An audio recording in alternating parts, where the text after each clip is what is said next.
María, una de las cosas que has hecho con nosotras es este taller, que ha sido muy cortito.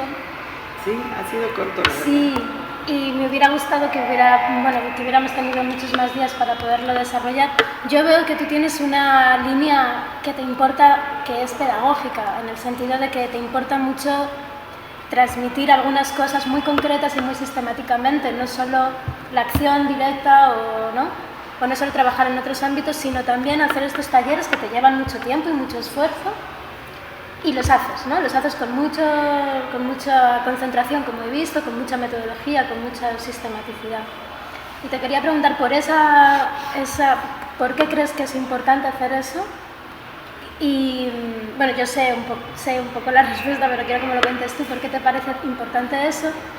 Y también te quería preguntar un poco, porque nosotras hemos hecho el ejercicio del yo, de quién soy, y luego lo pusimos un poco sobre la mesa, ¿no? O sea, le dimos un poco de visibilidad y te quería preguntar por ahí, ¿no? ¿Cómo sigue eso o qué haces tú con esos ejercicios?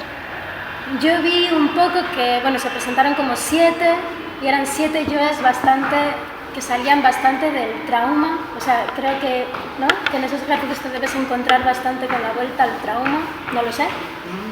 Y quería saber un poco cómo manejas tú eso después. Bueno, mira, lo de los talleres, yo este año, para no ir muy lejos, he estado una semana en Buenos Aires dando un taller a 30 mujeres que venían de 30 colectivos distintos.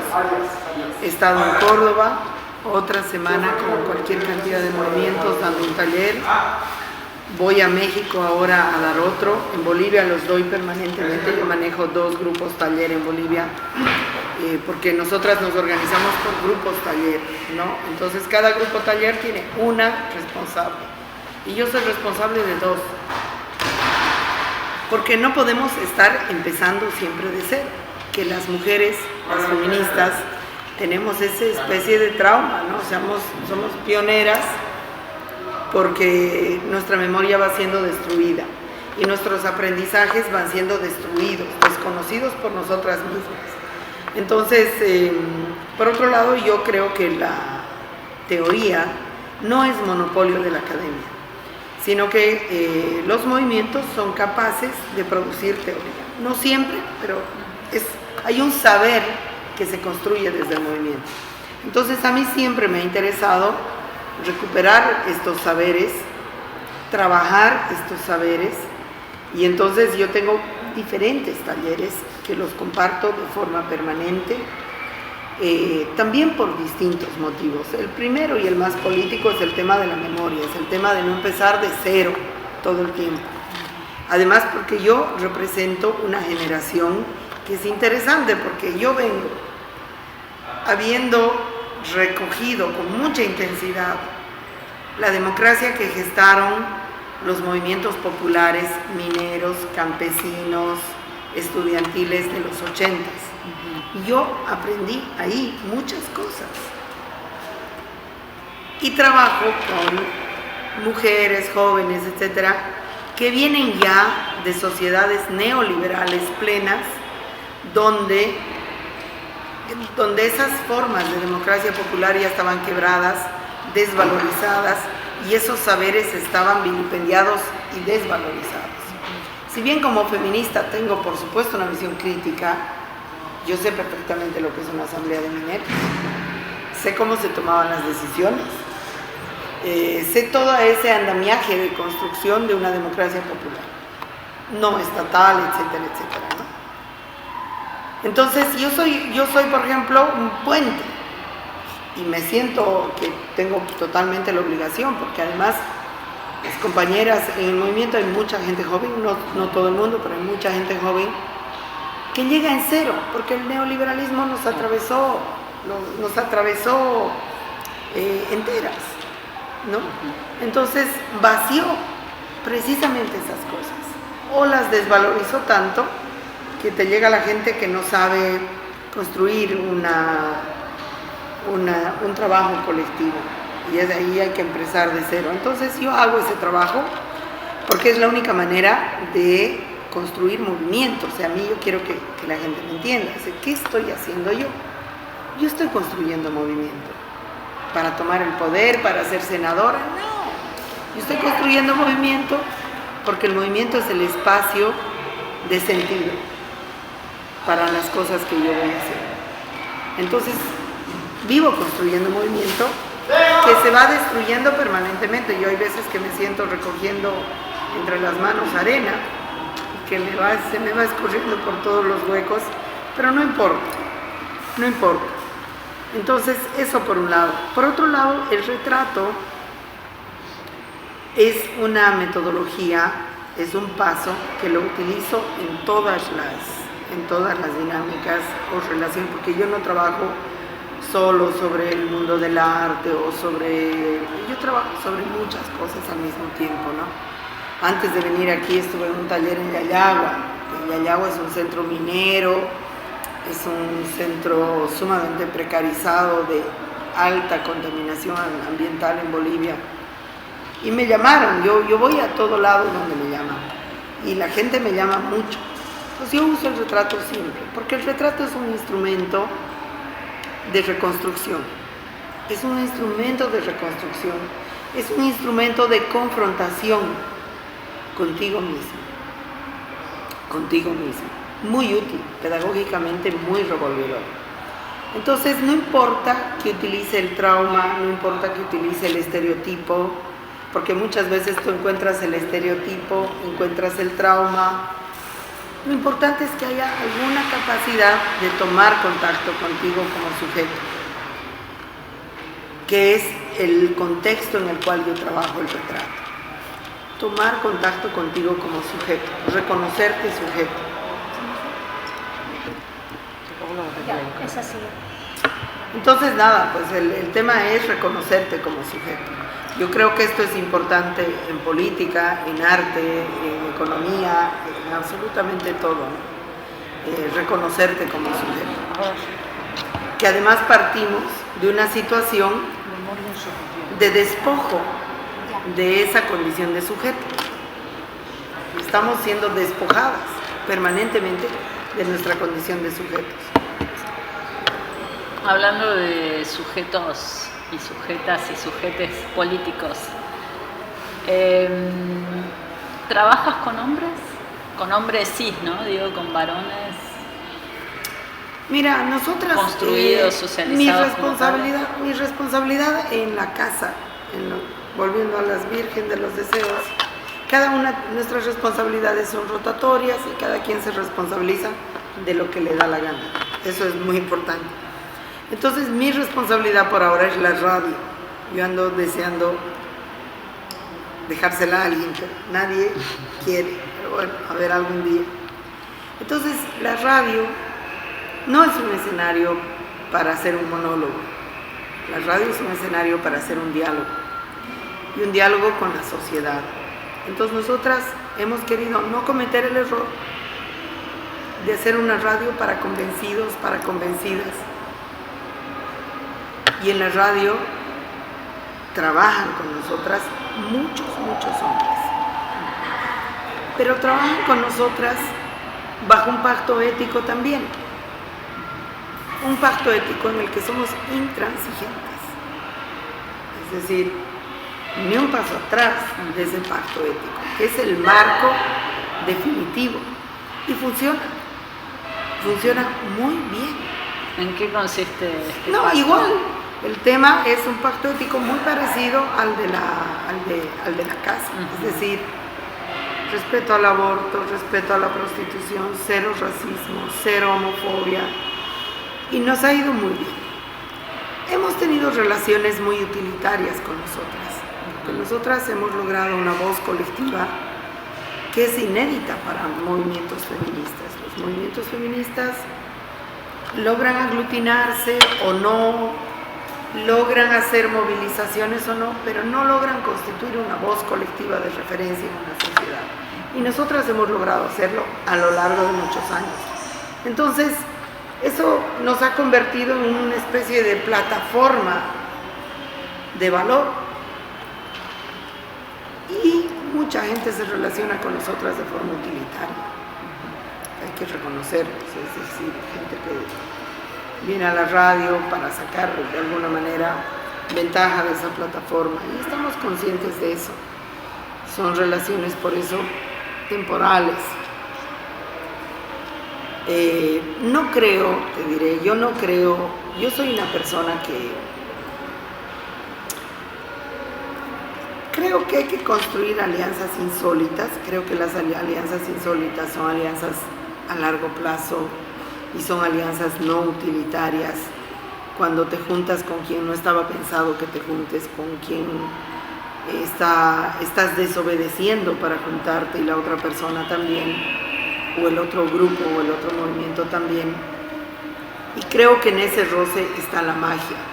Entonces, ¿qué sucede? Yo no soy ni fundamentalista de que una mujer funciona de antemano de manera más horizontal que un hombre, ni tampoco lo soy en clave indígena, ni tampoco lo soy en clave sexual. Es decir, depende del contexto. Depende del contexto. Nosotras hemos tenido experiencias muy duras con mujeres. Hemos tenido experiencias muy duras con maricas. Entonces, yo no soy una fundamentalista de eso, ¿sí? Yo creo que esta fuerte inyección de lógica de identidades, que es una lógica neoliberal, ha llevado a falsos presupuestos de que no, lo indígena es de antemano alternativo, o de antemano ético, o de antemano no sé qué, o las mujeres son de antemano no violentas, o es decir, y terminas en maniqueísmos, terminas en esencialismos, y terminas en guetos también. Entonces, no es lo que a mí me interesa. Entonces, no es que yo he trabajado con hombres cis, sino que he trabajado con personas concretas, dentro de contextos concretos, que podrían ser vistas como hombres cis, pero que no hayan mejor lugar en la vida que trabajar con nosotros. ¿Por qué? Porque tienen pues desarticulado algún ombligo con el patriarcado, que puede ser, ¿no? Entonces, yo creo que esto es interesante y que siempre se va a dar, salvo que tú te cierres en un gueto de los buenos, los inmaculados, o las inmaculadas, las perfectas. Y bueno, si te cierras ahí te puedes encontrar con sorpresas muy desagradables de homogenizar espacios. La idea es no homogenizar los espacios. Los espacios cuando son complejos, cuando son heterogéneos, son fecundos. Yo no sé, por ejemplo, aquí en la Universidad de las Artes, si la población es homogénea, apaguen la luz y quemen esto, porque no hay nada que hacer, no va a salir nada. Pero si de alguna manera ustedes están logrando aulas donde haya mucha mezcla de procedencias, entonces por ahí es interesante lo que puede pasar. Sí, a este respecto, entonces, nos has hablado un poquito a veces por ahí en alguna, no sé si en el taller o en la presentación del libro, pero la sectorización de las luchas que tiene que ver con las identidades, a veces da la sensación de que si no te afecta directamente, pues no sé, ¿no?, la subida de los combustibles porque no eres, no sé, transportista, ¿no? Y si tú no eres transportista, pues no tienes por qué, parece que como que no es tu lucha, o si no eres, no sé, ¿no? Si no eres mujer, parece que tampoco no es tu lucha, si eres mujer, parece que tiene que ser tu lucha el feminismo, por ejemplo, estas cosas que sabemos que no son así, ¿no? Pero que creo yo que en las luchas está haciendo mella esto. Y es muy difícil a veces crear puentes de solidaridad, lo que antes se hablaba de solidaridad, y ya cada vez menos se habla de solidaridad entre las luchas, o encontrar esa plataforma que tú me dices que a lo mejor Mujeres Creando está haciendo en Bolivia, una plataforma donde pueda luchar mucha gente diversa, no solo por sus propios derechos, que también tú te has referido a esto de la demanda de derechos a un Estado que no te los va a dar y que si te los va a dar, ¿no? Como que van a ser pura retórica. Ya no tienes nada que decir, sí, Entonces, ¿cómo ves esto para las nuevas generaciones? ¿Qué les dirías? ¿No? Porque esto de las identidades está calando muy fuerte. cada uno busca su propia identidad y se cierra en ese reto de lucha, militarizándose a la vez, o sea, no militarizándose, También. pero radicalizándose ahí. Sí, y además mira, bueno, nosotras eso sí que lo venimos rompiendo hace años. Para nosotras es casi un principio romper eso y rompemos esquemas, por eso tampoco es que la relación con nosotras no es fácil. Hay gente que nos dice, ustedes son unas antipáticas, ¿no?